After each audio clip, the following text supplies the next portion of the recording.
Hello everyone and welcome to another video review for BXB. I'm your host and the editor of BXB, Ben Hall. For this episode we are talking about Rocket League. Now, I am all about narrative experiences in video games, as you guys know, be it Gone Home or Firewatch or Dragon Age or other big story driven games, Fallout and stuff like that. Rocket League is a sports game.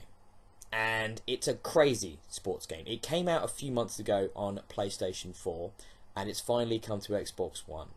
And obviously BXB is a multi-format site, but it wasn't back then, so we didn't cover the PS4 release, much to my chagrin, because, oh boy, it's a good game.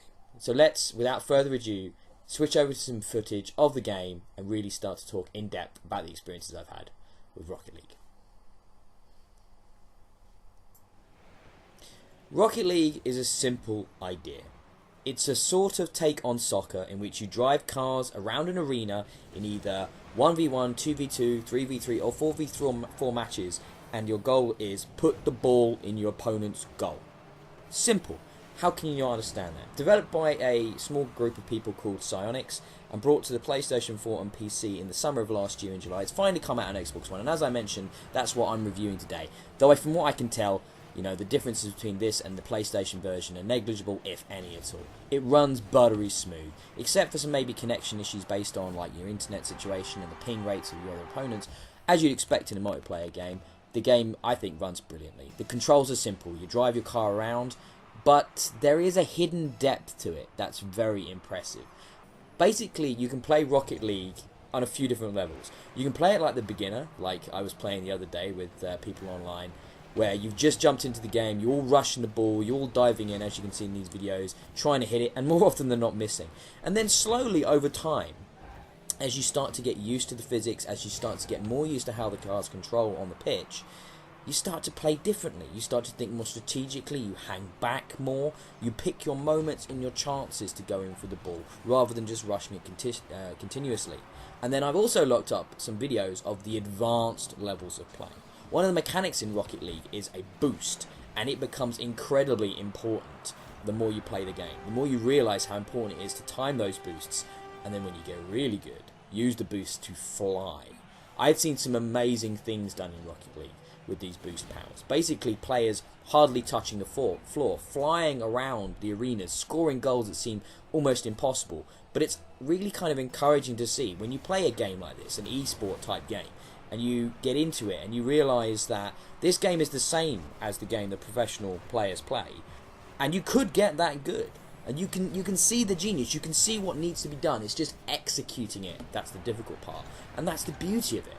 Now, there is a single player in Rocket League. It's not something I would necessarily recommend. It's fine, the game plays well enough, the bots aren't totally incompetent, and bots actually sometimes get substituted in multiplayer matches if, for example, players drop out or the match can't find enough people to play you against. Now, like I said, they're fine, and the single player is fine, but the fun to be had in Rocket League, without a shadow of a doubt, comes from playing with your friends. Be it in a team of 4 playing against other people around the world, or playing in a group of 8 where you split it. I've done that as well, and it's amazingly good fun. The recriminations, the blame, the amazing goals. You get a real sense of playing in a team, and it's more so than I've even felt in, say, a first-person shooter. Something about balancing in this game, the fact that all the vehicles are the same. They all have the same hitboxes, they all move at the same speed. It's purely skill-based.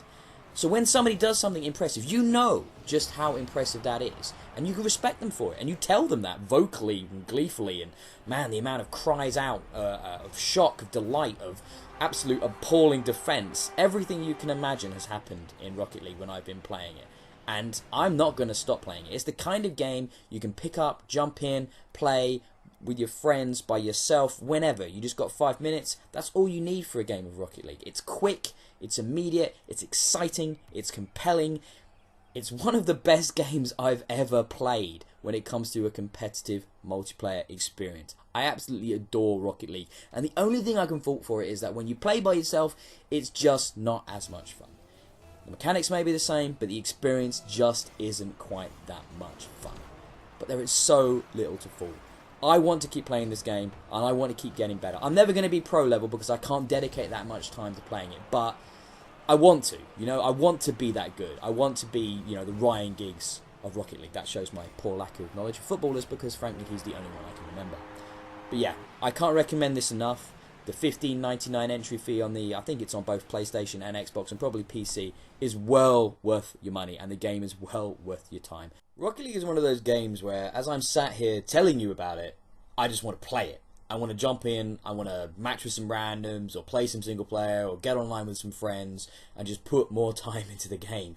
It's addictive and compelling. Unlike, a narrative game, it's just the mechanics, it's just the gameplay that pulls you back in again and again. The crazy goals, the unlikely saves, the amazing tackles, and how you hold possession with your friends and juggle the ball between each other. It's just got moments, unlike so many other games. And I think the freedom it allows the player by being this simplistic experience creates some amazing experiences that, honestly, I haven't felt in many other sports games, in the FIFAs I've played, or the NHL games I've played, or even the Maddens I've played. While the simplicity at this sort of offset make you think, this isn't going to bring enough to the table, it's actually what makes it so much fun. So I think it's fair to say that without a shadow of a doubt, this game scores 9 out of 10.